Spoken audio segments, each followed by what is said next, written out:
Salut, on est donc de retour pour parler de l'expansion du Canada. Alors là, je ne vous ferai pas de cachette, on est rendu dans le dossier 3, ben oui.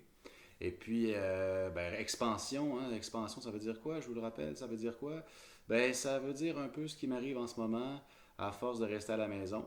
Eh oui, donc on reste à la maison, on sort très peu, on fait quelques marches, mais c'est peut-être pas assez, donc on est en expansion en ce moment. En tout cas, dans mon cas, je grossis un peu. Donc, le Canada, lui, ben, il veut grossir et pour ce faire, il va acheter les terres de Rupert en 1869 à la Compagnie de la baie d'Hudson. Jusque-là, ça va. Par contre, il y a un problème. C'est qu'il y a des gens qui habitent ces terres-là. Les Métis et aussi des peuples amérindiens. Un autre petit rappel, les Métis, dans le fond, c'est un peuple qui apparaît parce qu'il y a beaucoup de coureurs des bois français à l'époque qui avaient parcouru les terres et puis qui avaient fait disons des rencontres avec des Amérindiennes et ça l'avait donné les petits métis, donc un peuple métis amérindien et tout ça. Alors voilà, donc eux autres, ils vont pas se laisser faire et il y aura donc en 1869 la première rébellion métisse et ce sera leur chef Louis Riel qui va être à la tête de tout ça. Donc on se rappelle de ça à l'instant. OK, on est de retour pour parler de l'expansion du Canada un peu après 1867. Donc, vous voyez là les terres de Rupert qui représentent un tiers du Canada actuellement. Là, c'est énorme. Donc, c'est ces terres-là qui vont être achetées par le Canada à la Compagnie de la baie d'Hudson parce qu'on veut s'en aller vers l'ouest. Sauf qu'il y a déjà des gens qui habitent là, qui habitent ces terres-là, qui peuplent ces terres-là. C'est les Métis et des Amérindiens. Certains sont nomades, certains sont sédentaires. Mais eux, ils vont vouloir défendre leurs terres. Donc, ils vont demander à un certain Louriel d'organiser une résistance des Métis. Les Métis, je vous rappelle, c'est les descendants de peuples européens et amérindiens qui sont là depuis très, très longtemps. Sauf que ils sont là sans avoir de papier, de droit de propriété, etc.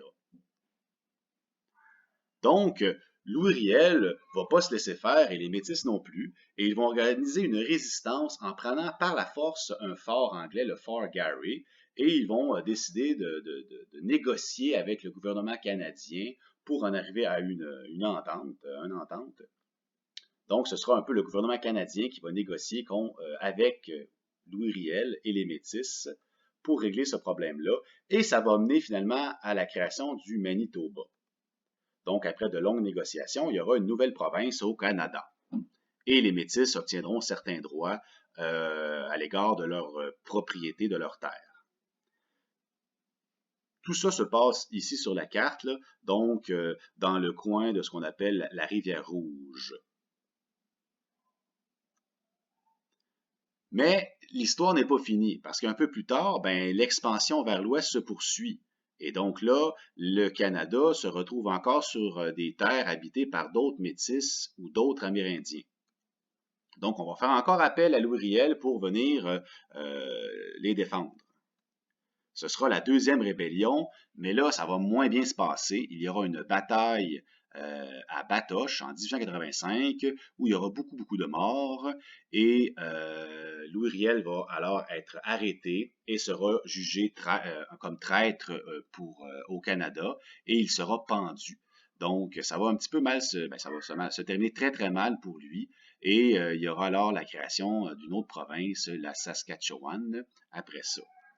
Par la suite, il y aura plusieurs traités pour, disons, régler le cas des Amérindiens et surtout une loi très injuste, une loi qui veut assimiler les Amérindiens, la loi de 1876 qu'on appelle la loi sur les Indiens. Voilà.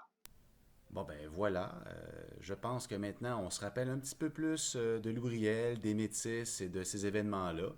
Je vous dis à la prochaine et puis qu'est-ce que je dis déjà? Ah oui, on lâche pas, ça va bien aller. Alors, je viens de faire comme un mix de deux affaires. Allez, salut. Voilà, c'est ce qui va mettre fin à la petite capsule sur l'économie.